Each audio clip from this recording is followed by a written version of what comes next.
सर्वमंगल मांगल्ये शिवे सर्वार्थ साधिके शरण्ये त्र्यंबके गौरी नारायणी नमोस्तुते। जय माता दी। दोस्तों अब तक हम श्री दुर्गा सप्तशती के 3 अध्यायों का श्रवण कर चुके हैं। आज की इस वीडियो में हम नवरात्रि के तीसरे दिन श्री दुर्गा सप्तशती के 4थे अध्याय को सुनेंगे। तो प्रेम से बोलिए दुर्गा माता की जय। श्री दुर्गा सप्तशती का 4था अध्याय प्रारंभ होता है, जिसमें सेनापतियों सहित महिषासुर के वध के पश्चात इंद्र आदि देवताओं द्वारा देवी की स्तुति का वर्णन किया गया है।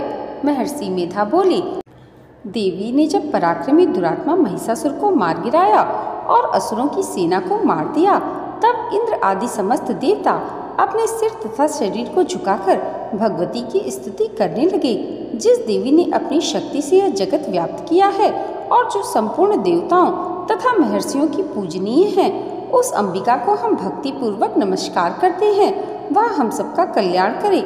जिस अतुल प्रभाव और बल का वर्णन भगवान विष्णु, शंकर और ब्रह्मा जी भी नहीं कर सके, वही चंडिका देवी इस संपूर्ण जगत का पालन करें और अशुभ भय का नाश करें।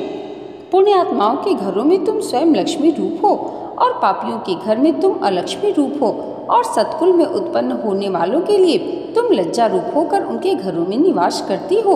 हम दुर्गा भगवती को नमस्कार करते हैं। हे देवी, इस विश्व का पालन करो। हे देवी, हम तुम्हारे अचिंत्य रूप का किस प्रकार वर्णन करें। असुरों का नाश करने वाले भारी पराक्रम तथा समस्त देवताओं और दैत्यों के विषय में जो तुम्हारे पवित्र चरित्र हैं, उनका हम किस प्रकार से वर्णन करें। देवी, त्रिगुणात्मिक होने पर भी तुम संपूर्ण जगत की उत्पत्ति का कारण हो। हे देवी, भगवान विष्णु, शंकर आदि किसी भी देवता ने तुम्हारा पार नहीं पाया। तुम सबके आश्रय हो। यह संपूर्ण जगत तुम्हारा ही अंश रूप है, क्योंकि तुम सबकी आदिभूत प्रकृति हो। हे देवी, तुम्हारे जिस नाम के उच्चारण से संपूर्ण यज्ञों में सब देवता तृप्ति लाभ करते हैं, वह स्वाहा तुम ही हो। इसके अतिरिक्त तुम पितरों की तृप्ति का कारण हो, इसलिए सब आपको स्वधा कहते हैं। हे देवी, वह विद्या जो मोक्ष को देने वाली है, जो अचिंत्य महाज्ञान स्वरूपा है, तत्वों के सार को वश में करने वाले, संपूर्ण दोषों को दूर करने वाले, मोक्ष की इच्छा वाले मुनिजन जिसका अभ्यास करते हैं, वह तुम ही हो। तुम वाणी रूप हो और दोष रहित ऋगु तथा यजुर्वेदों की एवं उदय गीत और सुंदर पदों के पाठ वाले शाम वेद की आश्रय रूप हो। तुम भगवती हो।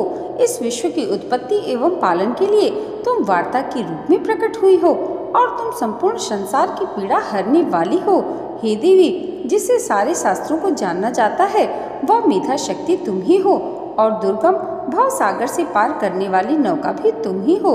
लक्ष्मी रूप से विष्णु भगवान के हृदय में निवास करने वाली और भगवान महादेव द्वारा सम्मानित गौरी देवी तुम ही हो।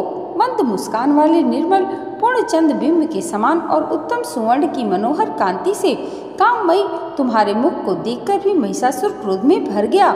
यह बड़े आश्चर्य की ही बात है। और हे देवी, तुम्हारा यह मुख जब क्रोध से भर गया तो उदय काल के चंद्रमा की भांति लाल हो गया और तनी हुई भौहों के कारण विकराल रूप हो गया। उसे देखकर भी महिषासुर के शीघ्र प्राण नहीं निकल गए। यह बड़े आश्चर्य की बात है। आपके कुपित मुख के दर्शन करके भला कौन जीवित रह सकता है। हे देवी, तुम हमारे कल्याण के लिए प्रसन्न हो। हमारे प्रसन्न होने से इस जगत का अभ्युदय होता है और जब आप क्रोधित हो जाती हैं तो कितने ही कुलों का सर्वनाश हो जाता है। यह हमने अभी अभी जाना है कि जब तुमने महिषासुर की बहुत बड़ी सेना को देखते ही देखते मार दिया। हे देवी, सदा प्रताप देने वाली तुम जिस पर प्रसन्न हो जाती हो, वही देश में सम्मानित होते हैं। उनके धन यश की वृद्धि होती है और उनका धर्म कभी शिथिल नहीं पड़ता और उनके यहाँ अधिक पुत्र पुत्रियां और नौकर होते हैं। हे देवी, तुम्हारी कृपा से ही धर्मात्मा पुरुष प्रतिदिन श्रद्धापूर्वक यज्ञ करता है और धर्मानुकूल आचरण करता है और उसके प्रभाव से स्वर्गलोक में जाता है, क्योंकि तुम तीनों लोकों में मनोवांछित फल देने वाली हो। माँ दुर्गे, तुम स्मरण करने पर भी संपूर्ण जीवों के भय को नष्ट कर देती हो और स्थिर चित्त वालों के द्वारा चिंतन करने पर उन्हें और अत्यंत मंगल देती हो। हे दरिद्र दुखी नासनी, तुम्हारे सिवा दूसरा कौन है। तुम्हारा चित्त सदा दूसरों के उपकार में ही लगा रहता है। हे देवी, तुम शत्रुओं को इसलिए मारती हो कि उनके मारने से दूसरों को सुख मिलता है। वह चाहे नरक में जाने के लिए चिरकाल तक पाप करते रहे हो, किंतु तुम्हारे साथ युद्ध करके सीधे स्वर्ग को जाएं, इसलिए तुम उनका वध करती हो। हे देवी, क्या तुम दृष्टिपात मात्र से समस्त असुरों को भस्म नहीं कर सकती? अवश्य ही कर सकती हो, किंतु तुम्हारा शत्रुओं को शस्त्रों के द्वारा मारना इसलिए है कि शस्त्रों के द्वारा मरकर वे स्वर्ग को जाएं। इस तरह से हे देवी, उन शत्रुओं के प्रति भी तुम्हारा विचार उत्तम है। हे देवी, तुम्हारे उग्र खड्ग की चमक से और त्रिशूल की नोक की कांति की किरणों से असुरों की आंखें फूट नहीं गईं। उसका कारण यह था कि वे किरणों से शोभायमान तुम्हारे चंद्रमा के समान आनंद प्रदान करने वाले सुंदर मुख को देख रहे थे। हे देवी, तुम्हारा शील बुरे वृत्तांत को दूर करने वाला है और सबसे अधिक तुम्हारा रूप है, जो न तो कभी चिंतन में आ सकता है और न जिसकी दूसरों से कभी तुलना ही हो सकती है। तुम्हारा बल व पराक्रम शत्रुओं का नाश करने वाला है। इस तरह तुमने शत्रुओं पर दया प्रकट की है। हे देवी, तुम्हारे बल की किसके साथ बराबरी की जा सकती है तथा शत्रुओं को भय देने वाला इतना सुंदर रूप भी और किसका है? हृदय में कृपा और युद्ध में निष्ठुरता, यह दोनों बातें तीनों लोकों में केवल तुम्ही में देखने में आई है। हे माता, युद्ध भूमि में शत्रुओं को मारकर तुमने उन्हें स्वर्ग लोक में पहुंचाया है। इस तरह तीनों लोगों की तुमने रक्षा की है तथा उन उन्मत्त असुरों से जो हमें भय था उसको भी तुमने दूर किया है।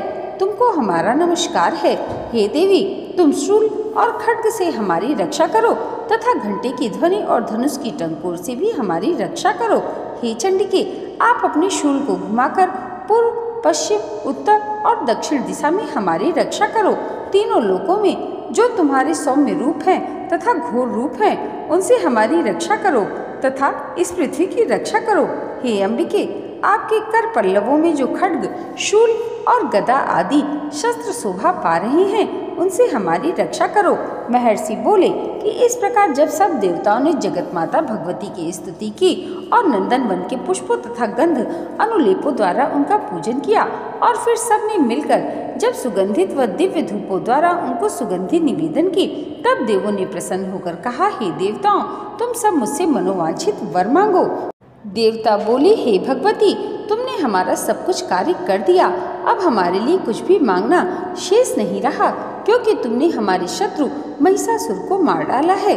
हे महेश्वरी, तुम इस पर भी यदि हमें कोई वर देना चाहती हो तो बस इतना वर दो कि जब जब हम आपका स्मरण करें तब तब आप हमारी विपत्तियों को हरण करने के लिए हमें दर्शन दिया करें।